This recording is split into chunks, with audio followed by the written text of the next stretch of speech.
Kami naglalakad para sa isang paglalakbay. Kami ay patungo sa tore ni Pepe. Ito ang aking mga kasama sa aming paglalakbay. Ito si Joshua. Yan. Ito ang susunod na aming kasama. Ito si Jason Ompok. Yan. Kami kasama si Lance, ang pianista. Papunta kami sa tore ni Pepe upang hanapin ang kalasag ni Pepe.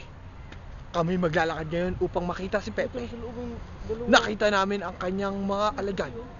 Isang tigre. Malayo ang tigre. Pero kami ay maglalakbay pa rin. Maglalakad kami dito sa African lion. Ayun. Nakita nyo. Hindi. Kawawa kayo. Pero alam nyo ba?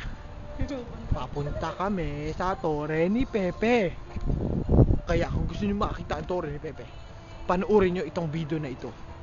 Kung hindi, hahantingin kayo ni Pepe. Okay.